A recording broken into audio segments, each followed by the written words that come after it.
Welcome to the Picky Girl Travels podcast, the show for Black women who want more out of life and to live it on their own terms. I'm Adalia of the blog Picky Girl Travels the World, which is where I have been sharing my life since I decided that I wanted more out of it and would not settle for less. Welcome to the first episode of the Picky Girl Travels podcast for 2021. I know I promised y'all that we were back on track after the surprise hiatus, but all I can do is blame it on 2020. I am glad that you're back with me and ready to take on the new year. So let's talk about our episode today. Lots of people dream of traveling the world as a nomad, but how does that exactly work? My guest today, Todra Payne, has been living this way for the last few years. And one of the things I especially enjoy about Todra's story is how she's been able to build a life that she loves while keeping it really, really simple and uncomplicated. Now, I see that. Are you originally from the East Coast? Yes. Okay. Well, I was born in Georgia, and then we moved when I was a baby to the New York, New Jersey area. So, Okay, because that's what I was going to say. I see your career started on the East Coast, and you eventually ended up in LA, doing what most people in LA do, a little bit of acting. And you worked as a makeup artist, you're an author, and you did some freelancing. work was when I was a celebrity makeup artist, and that was the bulk of my career. I did that for almost 10 years. It was amazing, actually. I've had some emotional trauma because I gave it up to get married, which did not last. And it was a phenomenal career. I felt very blessed that God kind of just dropped that in my lap. It was awesome for the time that I did it. I'm HSP, highly sensitive person. It's like a brain change kind of thing. And I didn't realize that for much of my life. And it affected like me not being able to do like office jobs and things like that. But I didn't know that at the time. And so things where I can use my creativity, I can do something and then I can go home and don't take it with me. They wash it off and then I do it again another day. That is so ideal for how my brain works. So it was really perfect. It was a great career. When you moved to LA, you didn't do makeup still then? No, the LA market, it's interesting. New York is a very specific kind of market if you're a makeup artist, and it's phenomenal. It's paradise because all the magazines are there. A lot of celebrities there, obviously a lot more in LA, but the way it works is you get an agent in New York City, and that agent like works you, and it's amazing, and you make great money. I worked 2 days a week. And I made almost six figures, you know. Oh my gosh. Yeah. You go to LA, nobody wants to pay you. Celebrities think that they should get their makeup done for free because you could put that on your resume and it looks good.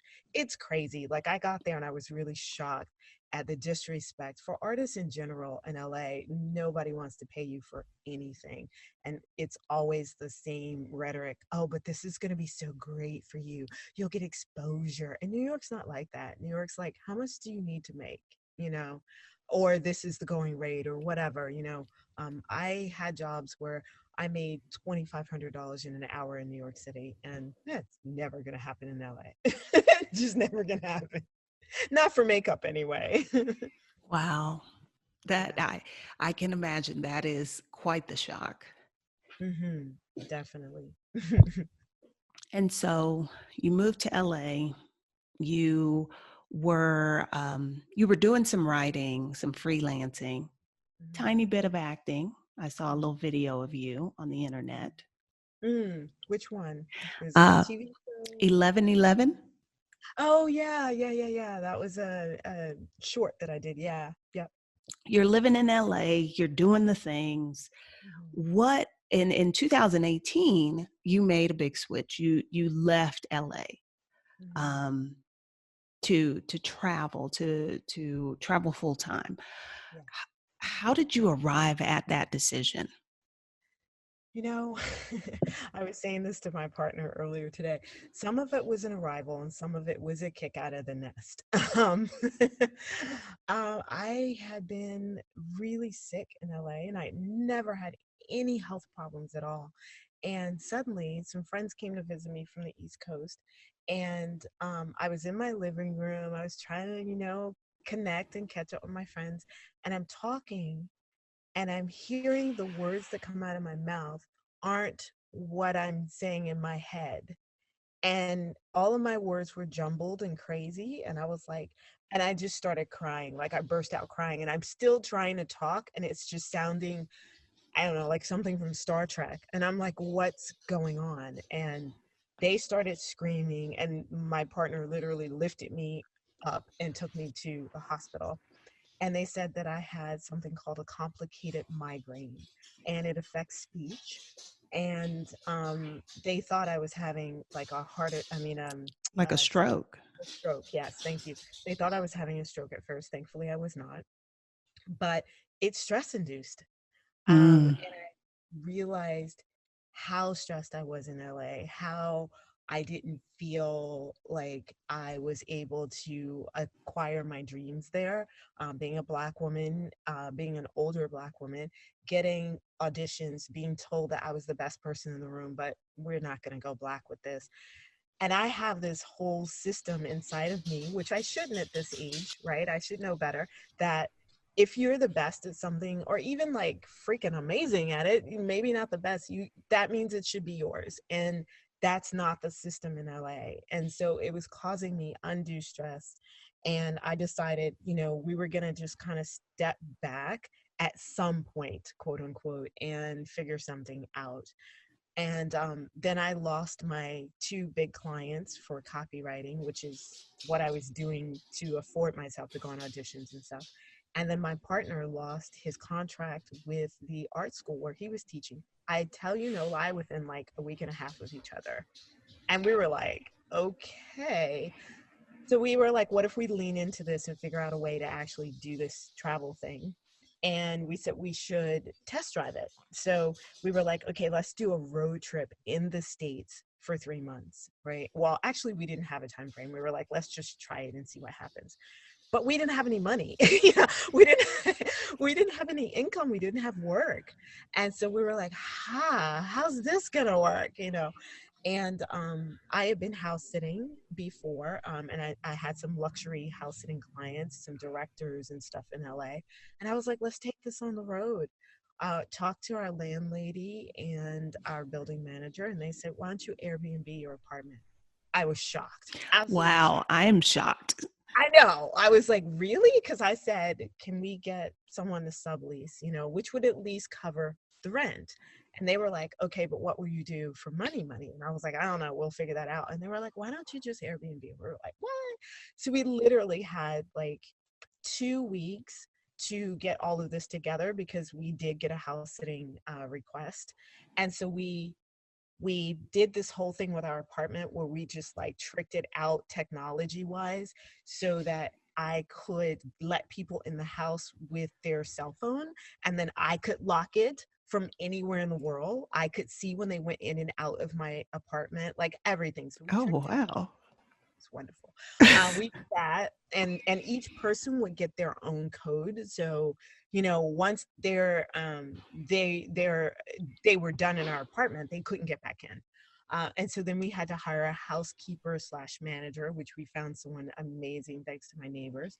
And so we pulled this all together in 2 weeks, hopped in our little car and just went to our first house sit, and then just lined them up one after another after that, and put on Facebook that we were doing it. And then people started contacting us and saying, hey, we want to go on vacation for 2 weeks. Can you come and watch our house and our cat?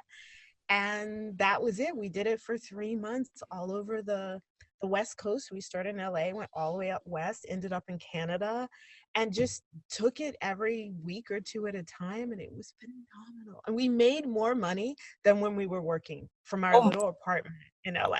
Oh my gosh. I'm just sitting here with my mouth hanging open because one, it seems very much like everything in the universe just lined up. Like this is what y'all were supposed to do and when you were supposed to do it. And Yep, then to be able to pull that together in 2 weeks. I know. I, Yeah, my mother's like, you're crazy. and you made more money than when you were working. Like, wow. My rent on the apartment was paid in 1 week of renting it, and then the other 3 weeks were ours. And the landlady was like, I don't want anything additional. I just want the rent money, You which had a was very nice landlady. yes, we so did. And our apartment was teeny, teeny, but it was tricked out. Like I'm like, if I can't afford a big place, I'm gonna afford a dwell-looking apartment. Right. So it was tricked out and it was in one of the best neighborhoods in LA. So I had to sort of choose. We didn't have the money for a big sprawling apartment and a great neighborhood. So that was the compromise. And yet people loved it. They loved how it was decorated and they loved that we were in a walkable neighborhood, which is very rare in LA, and there were restaurants and everything that you could go to. So it did really well for us. And that trip changed us. Like when we came back, we were like, we can't fit into a stationary life anymore. And we were just like, okay, we got our answer. Let's do this. And we started planning to leave the United States. That answers my next question, which was why did you choose full-time travel and not like, oh, I need a change in my life. Let me just relocate to another city. You know, um, Part of it was the election. I'm not gonna lie. We were just like really disappointed in America when Trump won. And we had been seeing a lot of things that we did not like about, uh, I guess, about 40% of America. I'm not sure what the percentages are exactly, but Too many. thank you. Especially the second time around. I was like, I could give you a pass the first time because maybe you weren't paying attention and you stumbled and voted for this idiot. But the second time around, no, you knew what you were doing. So we just was like, but this was still, of course, during the first time around, and we were just like, is there somewhere else where we will fit better? And we didn't know. Like I had traveled, but I had traveled as a vacationer, and that's not the same thing. You have a different mindset, you have a different purpose, you are staying in hotels, and it's just such a different thing. So we were like, we need to be able to slow travel, and that is my heart. Slow travel. Let's spend a month, 2 months, 3 months, 6 months in a place. Let's be in a house. Let's have neighbors and friends and a cat, and let's house sit, and let's just see what this feels like. And so we started doing that. We started with a one-way ticket to Sweden, and then we did Finland and Estonia, and we just kept going. And we were like, we kind of check in, like, how did you feel? Did you love this? Did you what? And we're an interracial couple, so for us, we were also like, did we both feel welcomed? And so yeah, it's been an interesting journey. It's been 14 countries now. Oh, wow. You said something that clicked with me about where could you fit better, because I left the US. I had been planning to leave prior to the 2016 election, but that was a big thing for me. One, I wanted to be able to afford health care and not go bankrupt. Yes. um, the other one was I did not fit. My values, my ideals just did not fit with where American society was. And so I was looking for a place that made more sense for me. So I get that. Okay, so you come back from this little test drive and you're like, okay, we can't go back to what we were doing. How do you prepare for basically just, I don't want to say throwing out your life, but in essence, that's kind of what you did, because you're going from, or you went from the typical American lifestyle, you live in one place, you have a job, blah, blah, blah, to now you are just gonna kind of full-time travel and just see where the wind takes you. How do you prepare for something like that? I think for us, we needed less preparation than many people would because we've always been kind of scrappy. Um, my partner is a professional photographer, and he's done that his whole life. There were moments for both of us where we owned homes. Like I owned a house with my ex-husband, and Paul owned his own house, and but it wasn't like our whole existence. Like it was like 7 years out of our life, and then we were kind of like doing something else. We were moving to LA, or we were so for us, we've always been freelancers for the majority of our lives. We've always been people that have been like, this doesn't feel good. What else could I do? Which drives a lot of people crazy. My sister is very stationary and very like risk averse. And so for her, she looks at me and she's like, you're a nutcase. It feels very natural to me. So it wasn't that hard.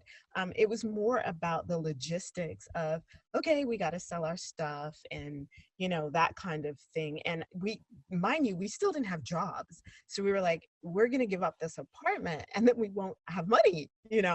And so that was something that I had to address because I was just like, I believe, as you said, the universe is lining this up for us. And so we literally started selling off our stuff. We gave notice on our apartment and we did not have income.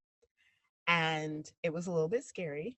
And I was interviewing to do anything that was legal. I'm I'm not a person that cares about the title of my career.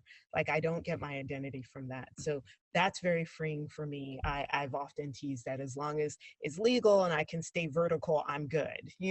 So I just started, interviewing for all kinds of things that I thought I could probably learn how to do that. Right.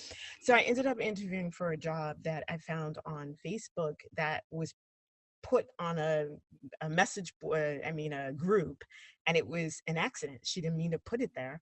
And it was for a manager for a man who had a whole stream of vacation properties, which was perfect for us. And he was pulling in $100,000 a month from his vacation rentals, and he wanted someone to manage those. And so I reached out, we had an interview. He found out I was going to be traveling and he said, no, you can't have this job. And I said, okay, fine. And that was that. And no lie, we were a week out and we were just like, shit, shit, shit, shit, right? And his wife called me and said, we hired someone else and she's a complete idiot. And she was like, I don't care where you are in the world as long as you do the job. And I was like, bet. And I took that job. Oh my gosh. Oh my gosh. Yeah, so we had that a week before we left, and then my boyfriend is absolute genius with very detail oriented stuff that makes me want to pull my hair out. So he taught himself how to code, and so he started getting web design clients. No, not so much design, I guess web development clients. And so then that started bringing in a little bit of money with that. And so we were like, well, with house sitting, we don't need a lot of money. So we just took the leap and we felt really good about it. Well, I think you hit on something that is important to explore a little bit, is that because you said y'all's careers up until this point had involved a lot of freelancing. And when you do that kind of work, you kind of have to be, I don't want to say flexible, adaptable. Mhm, Like mhm, there can be this client that doesn't pay you on time. So you've got mhm, to be able to adjust and pivot, or, mhm.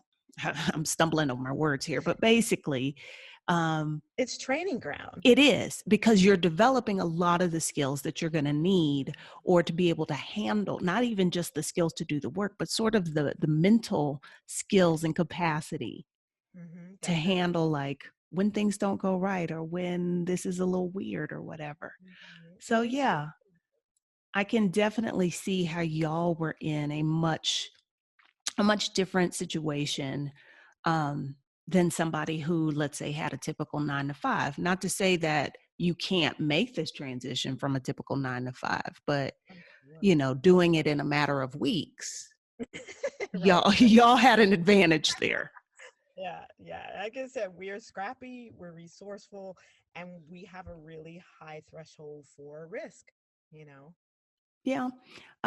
Someone once said to me, like, oh, you're so brave. And I always say that there is a very thin line between bravery and stupidity. It's Yeah. and I own that. But I think it is more about like, what do I do when things don't go the way they're supposed to? Like, Hmm. do you freak out? Do you panic? How do you process that? And I can see that y'all have that as well because of how you were living your life previously. Hmm. Now, do you think y'all would have still gone had the job not come through that week before you left? Yes, because we had no choice. I mean, we had given up our apartment. People were fist fighting for our apartment. And we finally, talked to the landlord and was like, hey, why don't we give it to this friend who already lived in the building but wanted our place instead. And so like she was already like, coming up there, knocking on the door, her tape measure, what I mean? Like it was a done deal. We did not have a place to live. And we had sold 99% of our stuff. So yeah, we needed to get on that plane. Oh, I should say though, we started when we left LA, we did another month in the United States. So we went to Arizona because we had this client that was a billionaire that was like, hey, you want to come and stay in our place for a while we vacation? We were like, I don't know. Yeah. Yeah. So we did that, and I had never even been to Arizona, and it was phenomenally beautiful. I had no idea. And then we went to Chicago for a while because we had a client that was in this amazing high rise, like right where all the stores are and stuff. Not Miracle Mile, I always want to say that, Magnificent Mile.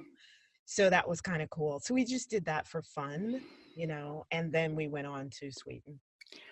I'm sure somebody listening to this is like, okay, how are they getting the super rich clients? Is this because of your connections to, I mean, like being in LA and being around Hollywood and that sort of thing? No, I have been house sitting, gosh, long before all of this. It was something that fell into my lap when I was going through a divorce, and we were still sharing, our home, and it was tense and horrible and tears. And out of the blue was like, hey, she didn't know what was going on. She contacted me and said, my parents are going to India for 3 months, and they have a little chihuahua, and they need somebody to stay in their home on the river and watch their little chihuahua. And I was like, oh, really? Oh, good. Like, I just wanted to get out of the house. She was like, great. And that snowballed. And then, like, they told their friends, and it was kind of like the caliber of people all know each other. And then I started making my own connections and using some of the house sitting sites. And my credentials were such that people who would be afraid to have other like inexperienced people come in their home, and they have you know $500,000 worth of art on the walls, or they have, and they're like, I want someone who's not going to have a party in my house. They're not going to snoop through my stuff. They're not going, because some of these people are super high profile. I also have a very detailed contract that is mine that I created. So like I just got into that sort of environment, which was really great. I've only had two bad house sitting experiences in 15 years. So How did your circle react to your decision that you were just going to become a nomad? my circle knows my craziness. So I just got a lot of, oh, wow, okay, that sounds cool and stuff like that. My sister was a little bit worried. My mother was a little bit worried, but again, they know me, and they were like, well, at least you'll be with Paul. Like there'll be two of you out there being crazy together. But then sometimes Paul and I travel separately. My family's not thrilled with that. But sometimes, we're together all the time. And we love each other, but sometimes it's like we're a dynamic duo. And so that means he has skills that I don't, and vice versa. But when we go separate for a month to different countries, we have to develop those parts of ourselves. So that means he gets lost for the whole time he's there, and I can't talk to anybody because he's the person that picks up languages and words really fast. And I'm the person who's like, we did not come down that way. Let's go this way. I think Yeah, that is so cool that y'all still solo travel even though you're living as nomads. Um, it just goes to show you that there really are no rules and you can create the rules to fit you and to fit your lifestyle. That's yeah. awesome. Most people just thought it was really cool that we were going to do it. And as you said, people said things like, oh, you're so brave, you know. We didn't feel brave. We just kind of felt like everything lined up and it just made the most sense for us. Why did you pick Sweden first? um, Actually, what happened was we had a house sit in Finland for 5 weeks, right? But it was going to start a week after we wanted to be on a plane. We wanted to leave the US. And so we just thought, well, what's nearby that we could see that would be kind of cool? And when I was very young in New York City, just starting as a makeup artist, I worked for Face Stockholm, which is a makeup brand, and they were wonderful to me. They helped launch part of my career, and it was wonderful. And they always talked about Sweden because they were from Sweden and they came to America and opened these stores. And I was like, let's go to Sweden. It's close by. Let's go to Sweden. So we did. It was just a week in Sweden, and we ended up meeting some really cool people. We stayed with someone because our Airbnb fell through, and it was an initiation. Like we were just like, wow, is it all going to be this difficult? But it was fun too. We loved it, and then it was just a week. We went on to Finland for 5 weeks in the house that we had lined up. So we've talked about the fact that y'all are a nomadic couple who periodically travels individually, and your partner is not Black. Um, I don't want to say, well, has that been an issue? Because that's a weird way to phrase it, but we know that traveling while Black is a real thing. Absolutely. Okay, so I guess the root of my question is, have you had any of those moments in the in since y'all been doing this, which has been about what, 2 years? It'll be 3 years in a couple of months, actually. You know, maybe for me, I'm a little bit oblivious at times. I can recognize racism and even microaggressions in the United States. Traveling sometimes it's like I don't know if someone is kind of nasty, which has been very, very rare. I don't know if it's race related. I don't know if it's America related because sometimes people don't like American. And it can be just their culture and how they interact with me or him, and we think it's rude, but they don't. So there hasn't been anything that's just stood out that I've been like, oh damn, okay, nothing like that. I've had times when people have given, oh, no, no, no, no, no. Oh, yes. Oh, yes. Oh, yes, yes, yes. Customs in Germany. I wanted to snatch that girl. Um, so we weren't even going to Germany. I need to state that we weren't going to Germany. We had to go through Germany to get to Croatia, right? We were going to Croatia, which we loved. So it was just a checkpoint, which we thought was kind of weird anyway, but okay. So we get to the airport, we're racing to get to our connecting flight to get into Croatia. And there's this big old thing set up where you have to go and show your passport again. I'm like, why? We're not staying in Germany. So sometimes they don't let us go up together. I don't know what that's about. That could be a race thing where I'm just like, we're together. Why are you calling us up separately? And I see other families go up together, you know. So she was like, no, you must come up separately. So I came up, I gave her my passport. And Chick was just taking me through all kinds of like jumping through hoops and asking me 400 questions. And finally, I said, you realize I'm not coming to Germany. I need to walk through that door right there so I can catch my flight to Croatia. I'm not even coming to Germany. She's like, well, this wasn't stamped. And how come you're so long in da da da da da? And I find sometimes customs people and TSA can be what looks like jealous. Like, why are there all these stamps for like a year straight on your passport? Why are you like, and maybe it's how do you, this Black woman, have all this money because people think it takes gobs of money to travel. I don't know. But she was giving me a hard time. And I was not. I was losing my patience fast. And Paul saw it and he stepped up to the window and kind of touched me like, honey, right? And she said, oh, are you two together? And he's half German, a Oh German my American. gosh. You can tell that he's German, right? Even though he's American.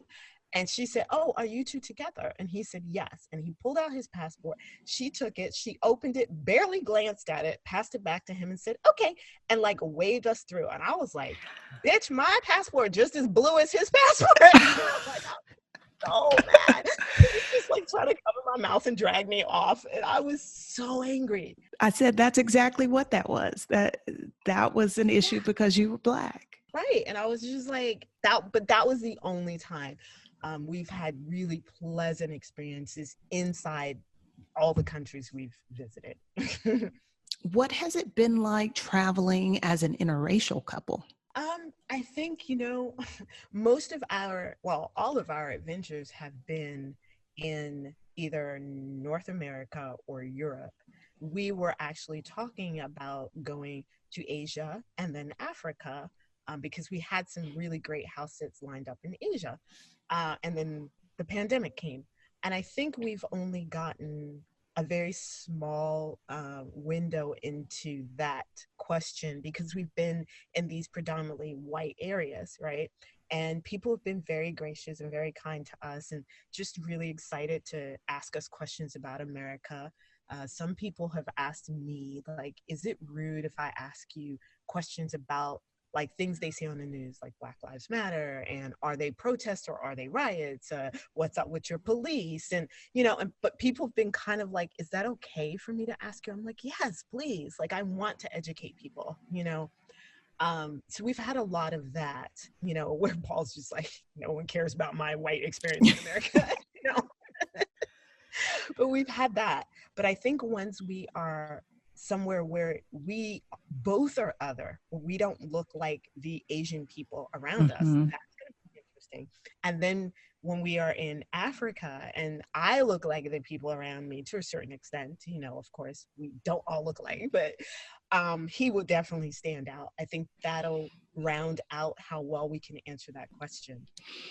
I kind of feel stupid having to even ask that question, but it's also naive of me to think that like that's not a question worth asking because I know that there are, I mean, my oldest daughter is in an interracial relationship and in the United States, they get stares and, you know, it's like, come on, people, it's 2020.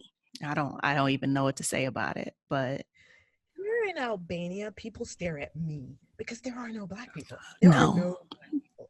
They have no, I imagine, I have not been to Albania yet, but I imagine they have no frame of reference for you whatsoever. Right. So people stare. Some of the men flirt. Others just are like, we don't know what to do. Some people ask me where I'm from. That's a big one with us traveling. I get a lot of where are you from? And just me. They don't care where he's from. I think I get a little bit of that in Mexico because I currently live in Mexico, and even though there are Afro-Mexicans, although they weren't officially recognized by the government as existing until like 2015, and you know there are people of varying shades here. When I open my mouth and it's obvious that I'm American and I look the way I look, it's, you know, it's kind of like, whoa, you know, what's the story there? So yeah, I can understand that they're curious as to where you're from. And because they're again trying to make sense with their knowledge and where do you fit in? What box can I put you in? Right. I get Africa, I do get America, I get Canada. And oddly enough, a couple of days ago at the market, there are so few people here that speak English, but this guy spoke English really, really well. And he said, are you from Montenegro? I was just like, I don't even know what to do with that. I was like, no, I'm not. You know, the pandemic obviously changed your life as a nomad significantly. But Yeah. before that, um, I would like for you to talk about like what was your life like as a nomad traveler um, prior to the pandemic? Like what did y'all do on any given day? What was life like? Help us Oh, understand that. well, we did a combination of house sitting and Airbnbs. And so it kind of depends on where we were, but we rarely, I'd say 90% of the time we were in house sits. So what that was like was we were in these big, beautiful, amazing houses with cute little cats. We're both cat people. And so usually that was our ticket into a home, into an agreement, was they had a cat. So we moved into these homes. We negotiated everything: a car, bikes, food, sometimes access to the wine cellar, all kinds of cool things. And so we actually set up life, right, for us. We set up life in these situations. And then we had a quote unquote home base for a month or 3 months or whatever it was. And then we would work sometimes during the day or during the evenings. That was the great part, is that we could kind of make our own schedules when we wanted to work. And so we could wake up some days and be like, hey, you want to go explore this? You want to jump on the bikes and see what's that way? you know? Um, and we just did what we felt like. It was beautiful. That's awesome. And when you say work, he was doing like web development. You were doing what, like freelance writing? No, I was still at first working for the company that wanted me to manage properties, right? So I had a team of people under me that were the ground team that, cleaned the apartments and dealt with any complaints and things like that. But there were times when that was stressful because it I was kind of on all the time. And so that was a little bit, but I wasn't on in the way that a 9 to 5er would be on. It was like, oh, my phone's vibrating, like I was a brain surgeon or something. So we're out, we're like on a boat, and it's like, oh, damn it, and my phone would vibrate and I'd have to put out a fire or something like that. So that was a little bit not fun. And halfway into our adventures, I actually quit that job because it was very stressful. And there were some moral issues for me and how some things were being done. And so then after that, yes, I was writing. I was, a friend convinced me to teach English online, which I was like, oh my God, that's such a cliche for nomads. But I had been an English major and I love words and I love people. And it was a really good fit. And so I ended up just doing that. And I can also make my own hours. I can teach adults. I'm not a kid person. So that was really cool.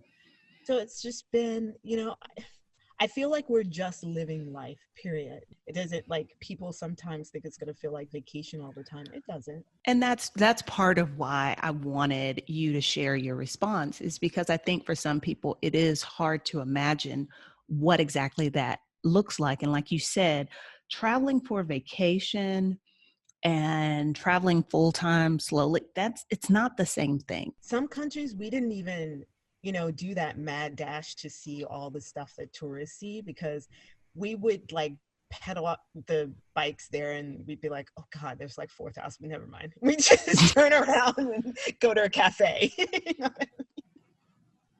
Or go like in the middle of the night or something, because we're not tourists and we don't want a tourist experience. What is the best part about being a nomad? For me, it's satisfying that part of my brain or whatever it is that needs novelty, that needs expansion and personal growth. Like I don't, I'm sure people can have that being stationary. I can't. So for me, it was like, I felt like I won't say I can't, but it stops at a certain point. Like I feel like there's a ceiling, and then I'm like, I need something else. I need something to challenge my view of the world, my view of myself. I need to eat new foods.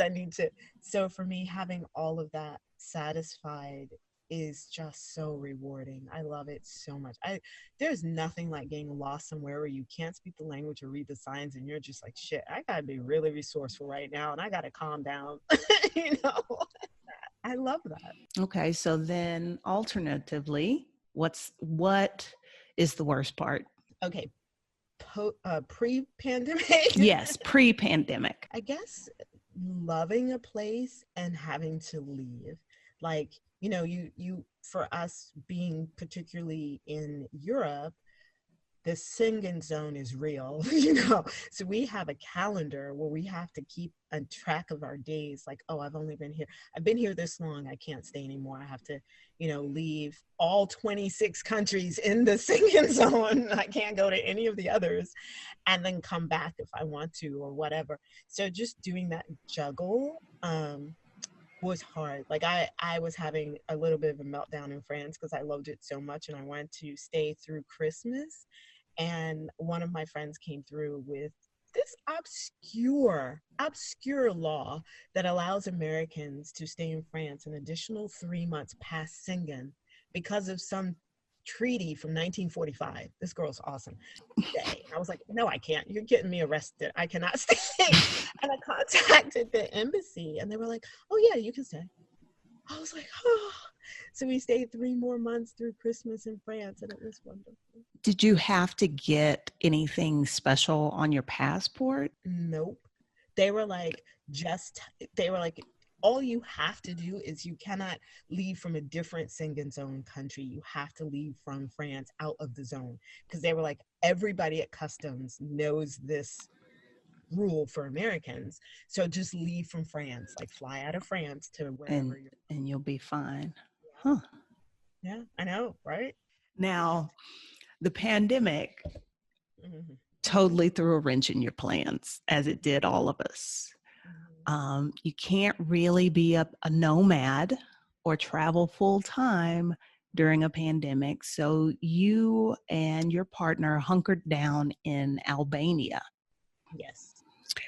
How has life changed? Because we just talked about like what it was like pre-pandemic.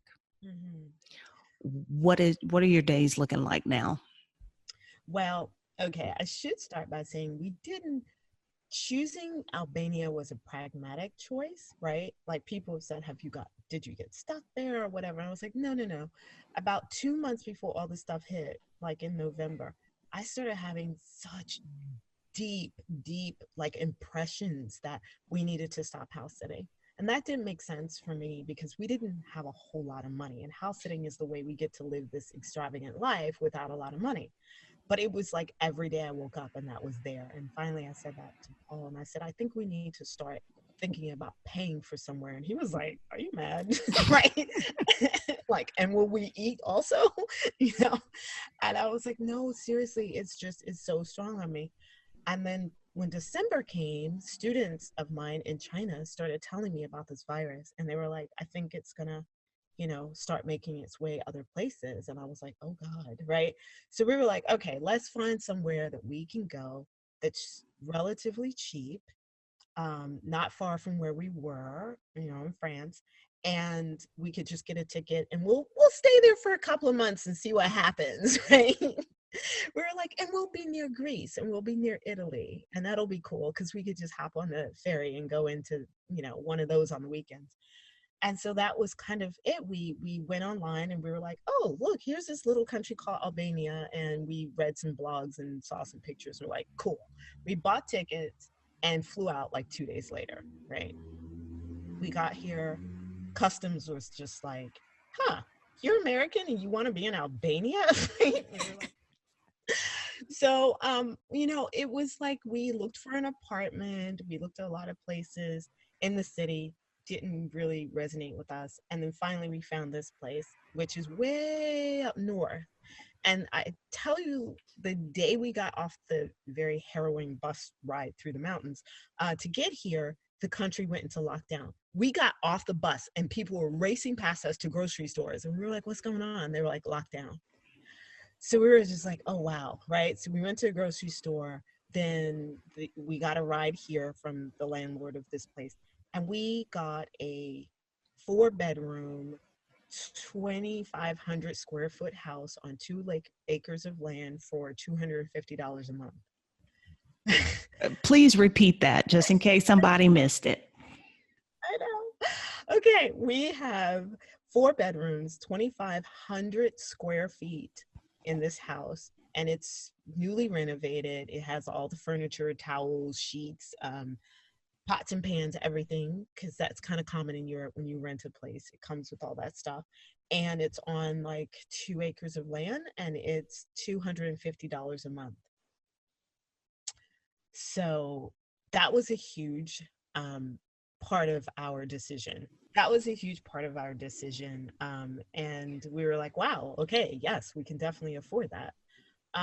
It has been difficult, though. I won't lie. It's been difficult because we're in a poorer country. I can't get a lot of things that I need, su- simple things like hair products, to more important things, some medications and enzymes and things that I need because I developed a histamine intolerance. I can't get that, and there are no, we don't have a post office. So the post office is a town away. We don't have a car, we bike everywhere. So we bike for 2 hours to get mail on a highway. Amazon won't deliver here. None of the companies deliver here. So I have to order things in England, send to a friend who then comes out during the pandemic. This woman loves me, repackages it and sends it to me. And then I bike for 2 hours to get it. It's been no joke.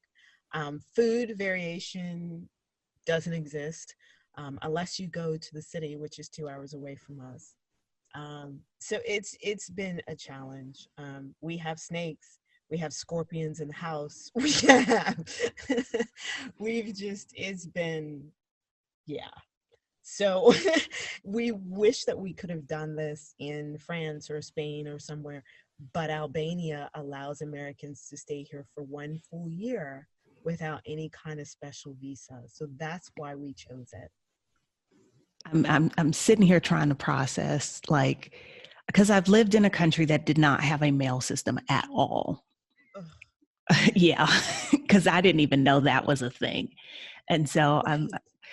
I'm sitting here processing, like, to get mail, you've got to ride your bike 2 hours each way, right? No, no, I'm sorry, two Okay, hours it's around. total. Yeah. Oh gosh. And how'd y'all find the house? Actually, and this is something I talk about a lot on my blog, and I do one-on-one coaching and stuff, is telling people that, connect on Facebook, because there are all these expat groups, and, you can find anything in terms of based on country, based on race, based on your family structure, based on, and expats in wherever, and just, ask people like, hey, I'm looking for this, I'm arriving here. And so this this woman who is now my friend, Kim, she just badgered the hell out of us. Like, we were looking in the south, and she just kept saying, you need to come up north. And I was like, I don't know you. Leave me alone, woman. She was sending me pictures of the house, and they were trying to rent this house hard. And I was like, no, I don't want to be all the way up north. I want to be near Italy and Greece because it's all sexy down here. And it didn't matter because we can't travel anyway. But, I didn't know that at the time. And it just, one day I just woke up after we had looked at so many places, and it just didn't quite, there was always something not quite right. Even if they were gorgeous places, it was like, we don't like where it's located or something. And I just said, you know what, let's just go up north. We can be on a farm, and it sounds quiet and peaceful and all of that, And so we talked to them on a Zoom call, and then she did a video walkthrough for us because we were 5 hours away. No, we were 7 hours away, down all the way down by the coast. So she did a video walkthrough so we could see the house, and then she took her what are those things called when you use it outside to take pictures from way up high? The A word. drone. Yes, she did drone footage of the area and stuff, and we were just like, it looks really, really peaceful. So we took it on the phone without even seeing it, you know. So that was that. It has not been easy. It has had its challenges. Mhm. Do you do you feel like we should have picked someplace else? Like maybe we should have gone to Georgia? It's funny you said that because that was our other option. Um, no, I think for needing one whole year, I think Albania was the best choice. Um, we had considered the UK, but the UK is 6 months, and the cost of living is so much higher that we would have spent all our time working, you know. So I think this was the best choice with what we were given to work with. Only because y'all's big expense because the 250 for the house that includes like internet and everything, right? No, that's rent. Rent. Internet is $15, I think, a month. Um, and then let me think. All of our utilities and stuff is $50 a month, but that's a little bit shady situation. But we're not gonna talk about that. Hey, it's Yeah, we could have electricity from that person across the way. yeah, every well, I like to think of, when the universe tends to unfold as it should. Hmm. So there were some lessons apparently y'all were supposed to learn. Like you were supposed to learn how to use a Sith and, you know, Exactly. how to the awareness skills you've had to develop because now you have to check the house in your shoes for scorpions, Yep. life Yep. skills that will come in handy at some point. Exactly. I think you and I are about the same age. In American culture, there are certain expectations when you get to be our age. Certain achievements, like Hmm. you're supposed to be married, you're supposed to have so many kids, certain milestones, Hmm. um, are you on the path for retirement? How do you feel about living a life that doesn't really check most of those boxes? You know, I don't care. That's just the quick answer. I don't care. I love it. I really tried to squeeze myself into that. And, I had a horrific marriage. It was horrific by year two. And I stayed 8 more years because I was stupid. Um, Hey, I stayed 20, so oh, Lord. don't beat yourself up. I try to focus on, but I am here now, and I left early Mhm. enough that I got a second chance. That's what I Oh, focus on. amen.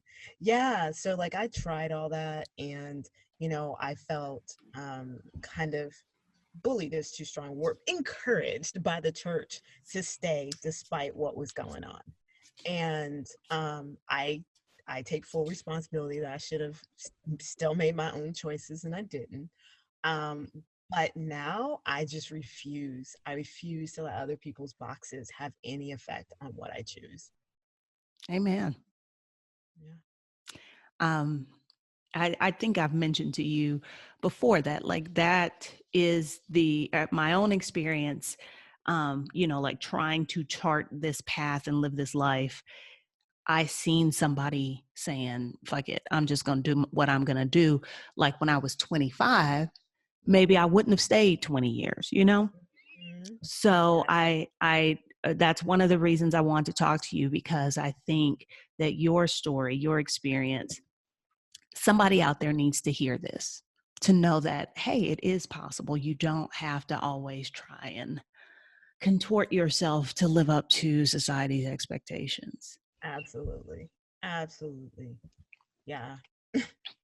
If the pandemic was over tomorrow, what would your next move be?